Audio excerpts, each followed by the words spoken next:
på tirsdag. Det er bare super vigtigt, at vi alle sammen kommer ud og stemme, og vi får alle vores familier og venner til at komme ud og stemme. Det her arrangement, det bliver relativt kort. Vi skal høre til Sikander tale, og så er der noget mad og nogle snacks og noget drik og så videre. Allerførst skal vi recitere Koran, og der var en, der skulle gøre formand jammer. Hvor er klar? Ja, der skal vi.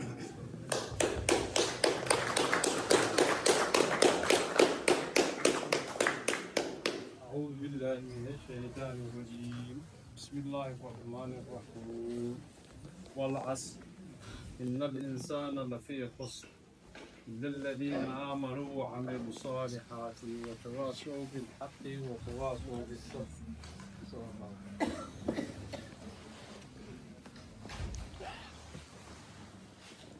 Tak.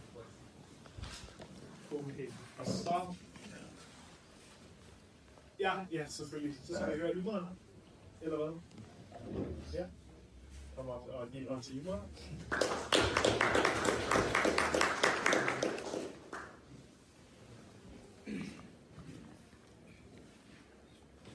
نحمده ونصلي ونسلم على رسوله الكريم أما بعد فأعوذ بالله من الشيطان الرجيم بسم الله الرحمن الرحيم.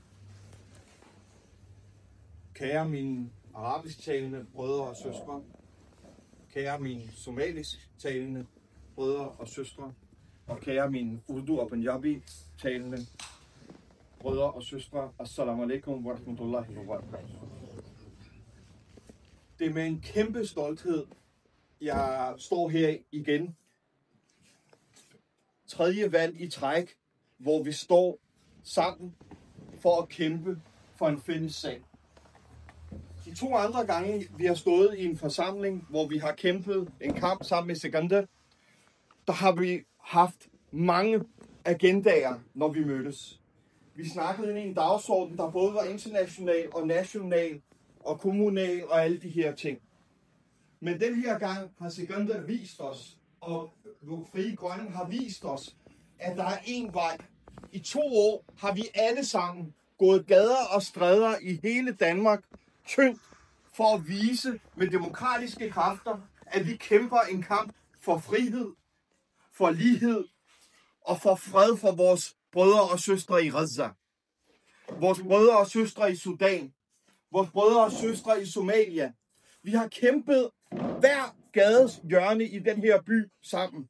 Og vi har vist dem, at med de værktøjer, som der er, måden at sige det på, måden at vise det på, men vi har gjort det på en fredelig måde. Vi har sagt til samfundet, at vi har brug for hjælp, fordi vi ikke er en nation. Vi er et folk. Vi er et folk, der står sammen. Og her kan I se et folk, der står sammen. Men nationer skal hjælpe vores brødre og søstre derude. Sikander har vist os, at den kamp har ikke været forgæves. Men det han har vist os er ikke, at vi bare skal fortsætte på samme måde. Han har sagt, nu skal vi stille krav. Han har sagt, vi skal tage et opgør mod det, der er sygdommen i det her. Og sygdommen i det her, det er sionismen. Sygdommen er ikke, at vi kun ønsker fred. Vi bliver nødt til at komme ind og ramme den sygdom og behandle den. Og det har han vist. Og det synes jeg, at Frie Grønne fortjener en kæmpe ros for. Og de fortjener, at de skal mærke, at vi alle sammen, ligesom vi gjorde for 20 år siden, ligesom vi gjorde for 25 år siden, ligesom vi gjorde for 15 år siden, at hver gang der er nogen, der prøver at røre vores, så rykker vi sammen. De har prøvet at ramme os i verden, de har prøvet at ramme os rundt omkring, men det vi altid har vist, det er, når vi er presset, så står vi sammen. Frie Grønne står lige nu til, tror jeg, 2 til 3 eller 4 mandater i København. De seneste tal, man kan se, at der er en kæmpe fremgang. Den måde, I kan måle det på. 1, hvis I ser nyhederne, så kommer tallene. Nummer 2, det er måden, der bliver angrebet på. De vil komme med det ene angreb efter det næste. Og det er ikke kun for Sikander, de gør det med alle politikere. De prøver at finde nye historier hver dag. Men hvad gør de med Sikander i forhold til de andre? De angriber ikke kun politisk. De prøver også personligt. De prøver også at lave karaktermord. De prøver at ramme os på alle de måder, som de tror er det rigtige. Og det er fordi, vi er kommet helt ind i sjælen på dem. Sikandar er begyndt at sige, vi skal ikke snakke om alle mulige andre ting. Vi skal snakke om det, vi alle sammen, mange af os her, det er folk, jeg har kendt hele mit liv. Det vil sige, I har en alder ligesom mig. Da vi gik i den danske folkeskole, da vi gik i gymnasiet, der lærte vi én ting. Min Somalian familie, jeg kender dem for mange, mange år. Tusind tak, fordi de er her. Mine pakistanske venner, og de er også min familie. Sikandar, jeg har været første pakistaner, nogensinde har været på dansk politik. Og hvornår jeg mødte dig, jeg kendte din far, når du var barn. Jeg plejede at komme hos jer. Jeg bliver sagt, Sikandar, han er fisker. Lad være at snakke med Sikandar. Han er fuld med løgn. Han kan ikke lave nogen ting for muslimer. Jeg siger, okay. Jeg møder Sikandar, og vi kæmper sidste valg. Så jeg kan finde en ting i ham. Nu er jeg 76 år gammel. Jeg skal lige fortælle jer. Jeg kendte ham. Han er rigtig muslim. Han kender om islam. Og det er ikke kun jeg siger. Jeg lytter ham. Jeg har set ham, hvornår han laver namaz, salat, alt det der. Hvornår vi kører sammen. Han taler om Koran. Han snakker mange ting sammen med mig om islam. And i dag, we must be proud of him. Og for det, vores statsminister, hun går på gaden i København. I den der 55 år, jeg har boet i Danmark siden 70. Jeg har aldrig nogensinde set nogen minister eller statsminister, det går sådan på gaden. I den der uge, hun skal være på klimamøde i Brasil. Hun går ikke der. Hun er bange for Sikandar. Hun er bange for firkårene. Hvem er Sikandar? I er Sikandar. Og jeg fortæller jer, 18. november, hvis de ikke stemmer på ham, jeg har bevist sådan ved der, hvor der står, der er en islam i Danmark. Der står trossamfund. Alle som det ligegyldigt, du er shia, sunni, wahhabi, hvem du er. Der står som trossamfund. Og det jeg kan godt bevise. Så derfor, hvis vi vil have islam i Danmark, og islam der skal være godkendt, det står på papiren for Justice Minister. Så vi skal have Sikandar og hans venskab. Vi har kæmper. Sikandar lytter til mig i dag. Vi har 2 danske damer, de kæmper for Bornholm. En for Aarhus. Vi har en pakistaner, han kæmper i Odense. Og en i Darstrup. Så vores parti 4 grunde vokser op nu. Vi er ikke kun en listeparti. Sikandar har kæmper. Hans familie, hans barn, de venter på ham hjemme. Han kæmper for jer. Fordi det er så meget. Jeg fortalte, at de har for 1. juli, de har nedsat kontanthjælp, alt muligt ting. Hvis jeg begynder at nævne den der, det bliver meget svært for os.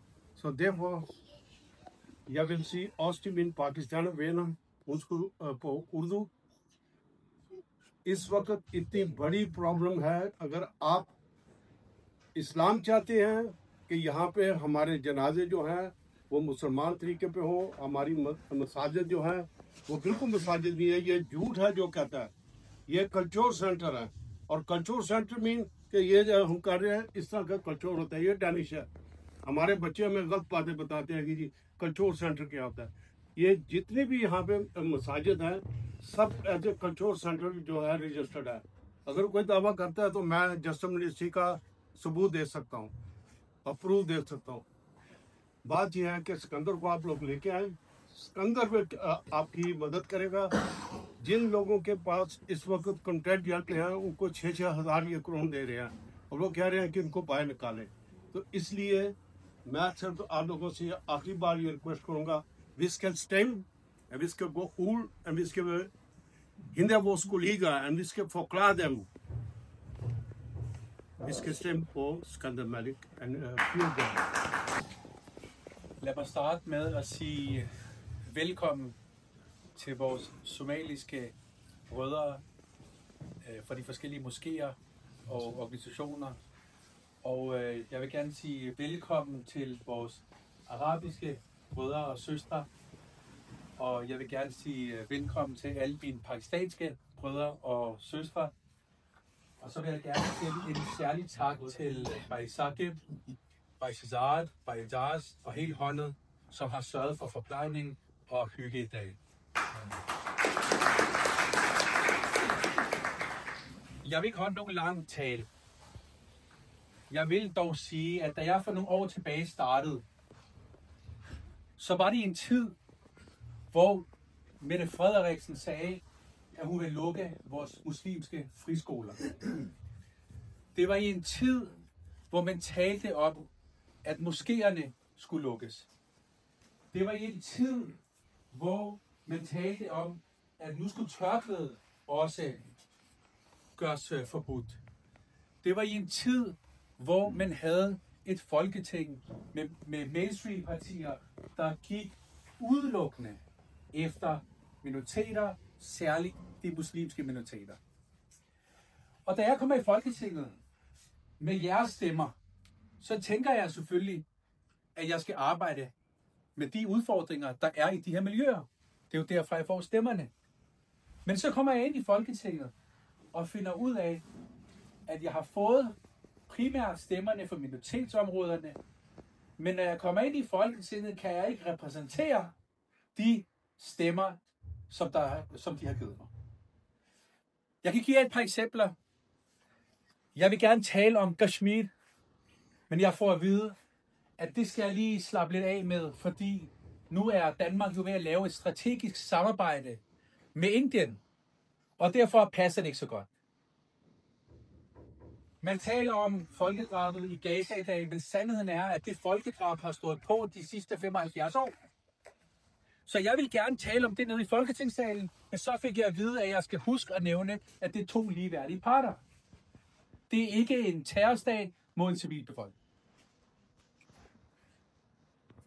Da jeg gik ind i Folketinget, så opdagede jeg, at på trods af, at vi har rigtig mange partier, som jo på Facebook taler om os, taler om vores rettigheder, men da de sidder inde i de mørke lokaler og forhandler, så er der ingen, der taler vores sag. Jeg fandt ud af, at når man vil lave en særlov for ukrainere, så man skal hjælpe, hvor man vil give boliger, arbejde, familiesammenføring, så gælder de regler ikke for vores syriske medborgere, vores afghanske medborgere. Det gælder kun for én bestemt målgruppe.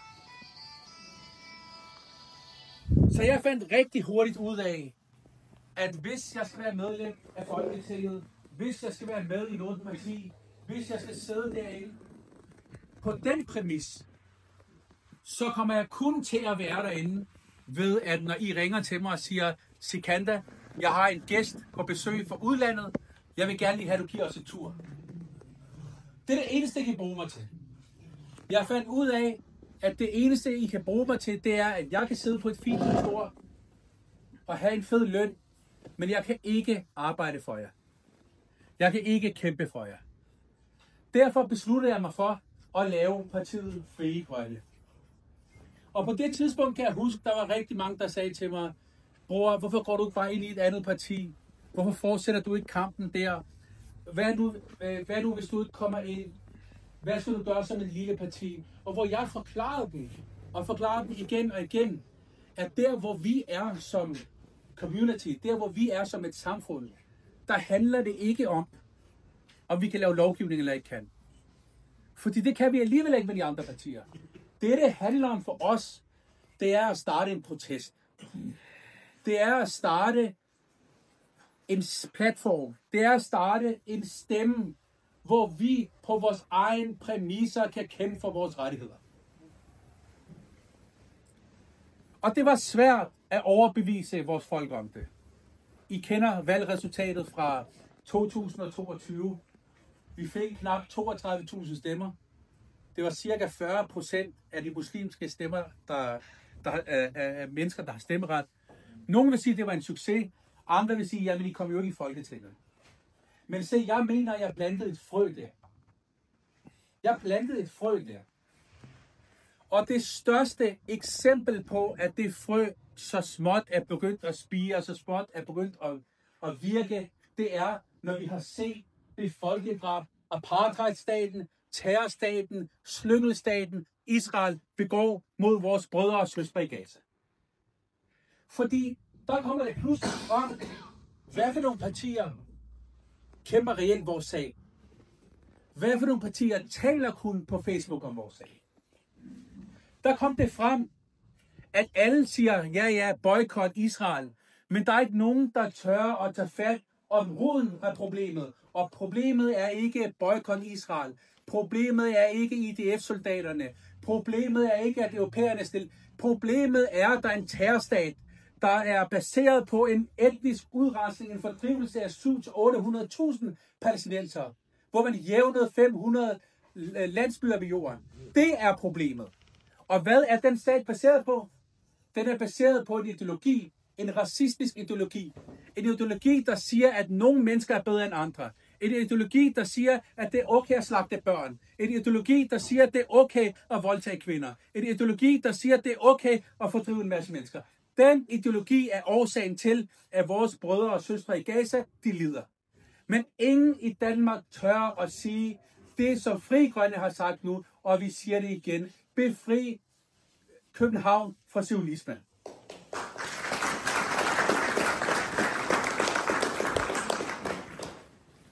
Og når man siger sådan noget i Danmark, jamen så er det ikke nemt. Jeg kan liste en lang række af ting, som I ser ske, og som I ikke ser ske.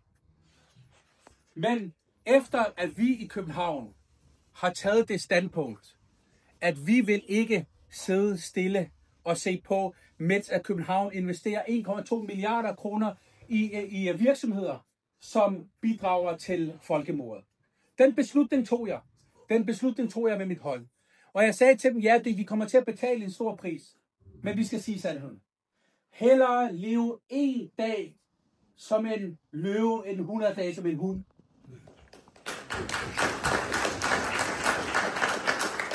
Og vi tog den beslutning, og lige siden har vi sat gang i lavine af angreb. Først blev jeg politianmeldt. Og den person, der politianmeldte mig, Max Meyer, fra Dansk Zionistisk Forbund, er tilfældigvis også formand for en medie, der hedder Pio Pio.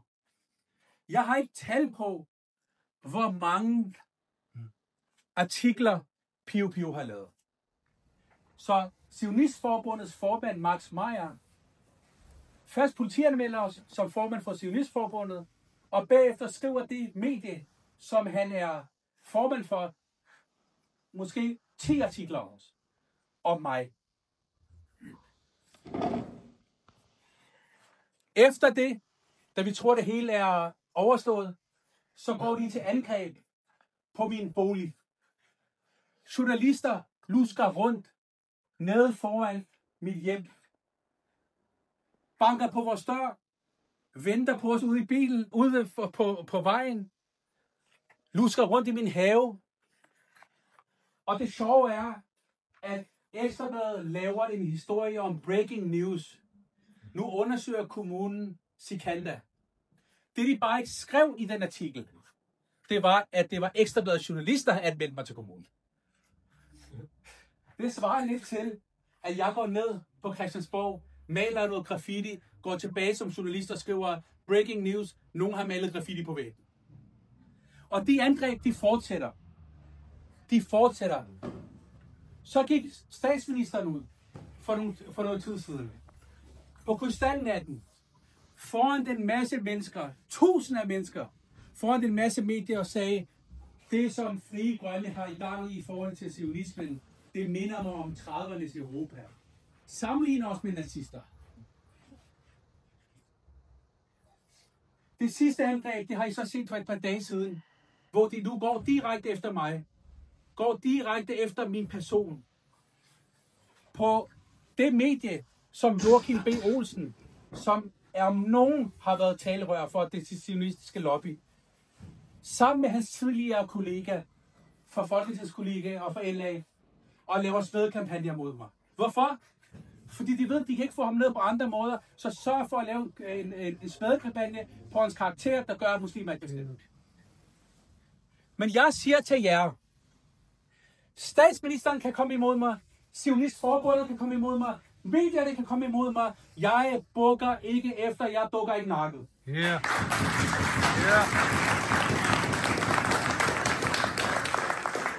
I skal vide, at jeg har fejl. Jeg har masser af fejl, men I skal vide, at jeg tør at stå op.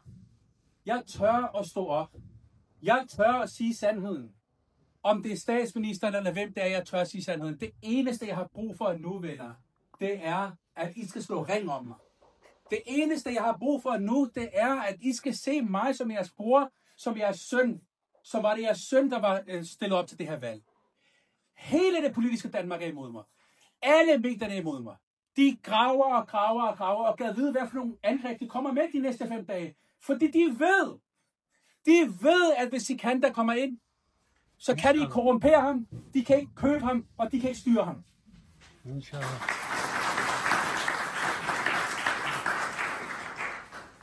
Så det handler om i dag. Alle jer, der sidder her i dag, I kender mig. Alle jer, der sidder her i dag, er mine nærmeste. Mine somaliske brødre her, mine arabiske brødre her, mine pakistanske brødre her, mine rådgiver her. Alle jer, der sidder her, I kender mig. Det her er ikke en eller anden stor forsamling, som vi normalt plejer at gøre. Grunden til, at jeg har samlet jer her i dag, det er for at sige til jer, venner, det er nu eller aldrig. De har sat massiv angreb ind på mig. På min person, på min karakter, på vores parti. Nu er tiden kommet til at vise, at de kan gøre lige meget, hvad de vil. Den 18. Inshallah ta'ala. Med Allahs vilje. Vi brager i det.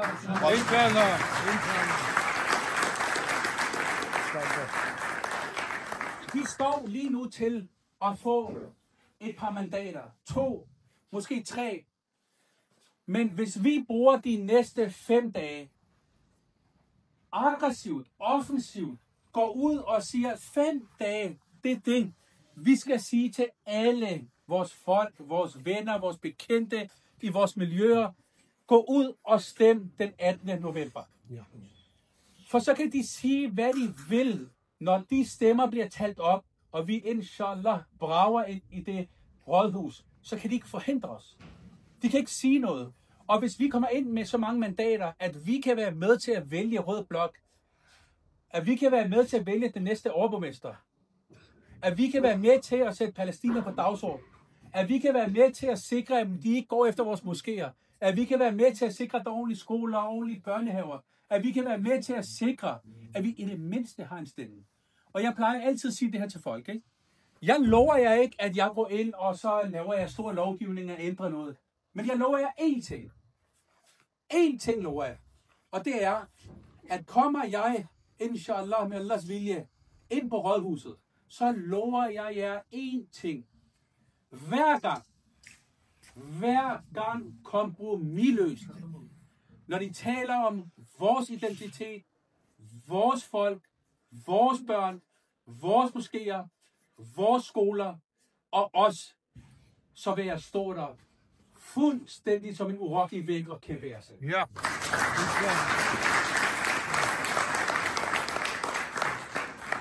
Jeg lover jer ikke, at jeg kan ændre lovgivning.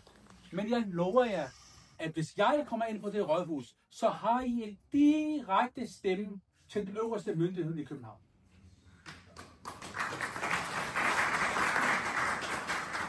Og det er det, vi har brug for lige nu. Det, vi har brug for lige nu, det er, at vi siger, vi har boet her i 50 år. Prøv at se mine forældre. Mange af jer, der sidder her, I kender mine forældre. De kom hertil for 55-56 år siden. De skulle rejse hjem. De kom aldrig hjem. Nu ligger de begravet her, hvor der er din plads, den højeste rang. De ligger begravet her. De kom ikke hjem. Jeg er født og opvokset her. Min storesøster sidder her. Hun har børn. Min niece er her. Mine børn, de sidder der og leger helt uskyldigt. Og de ved ikke, at det Danmark, som er deres, det de vokser op i, det er ved at lægge planer for, hvordan de skal smide ham ud. For første gang nogensinde i Danmark er man begyndt at tale om revolution. Remigration er et begreb, der er opfundet af den yderste racistiske højrefløj. I dag er det blevet helt normalt. Det Pia Kjærsgaard sagde for 25-30 år siden, som folk sagde var racistisk, det er blevet helt normalt. Vores statsminister siger det. Det er almindelig partipolitik. Det eneste, jeg siger, det er, lad os i det mindste leve med ære. Jeg siger, at vi kan ændre noget. Det tror jeg på, men jeg lover jer ikke det. Men det, jeg siger til jer, det er, lad os i det mindste stille os op og sige, nok er nok, vi vil have vores hak. Der er ikke nogen mennesker, der kommer og giver jer jeres hak. I tager jeres hak. Og når folk siger til mig, ja, men vi er medlemmer i andre partier og sådan noget.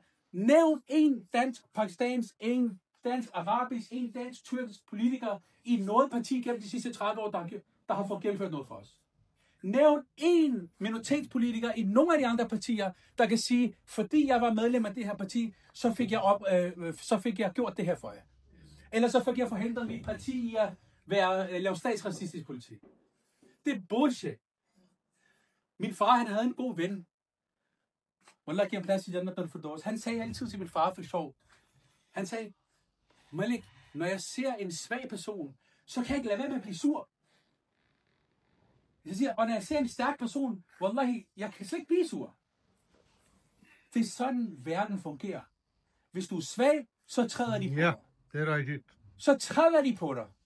Men hvis du mander dig op, siger, prøv at høre, her til ikke længere, jeg finder mig ikke i det. Så selv dine politiske modstandere, når de sidder i de lukkede rum, så siger de, ved du hvad, ham der, han er en mand. Ham der, han taler sandt.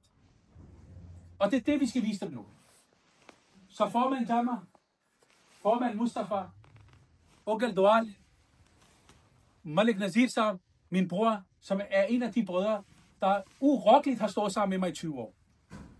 Jeg siger til jer alle sammen, Baisaki og alle, jeg kan ikke nævne alle sine navn nu, fordi I alle mine brødre og søstre, det jeg siger til jer nu, det er 5 dage. De kommer til at angribe mig. De kommer til med alle mulige historier.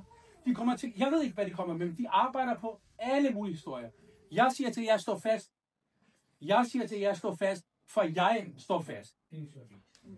Inshallah.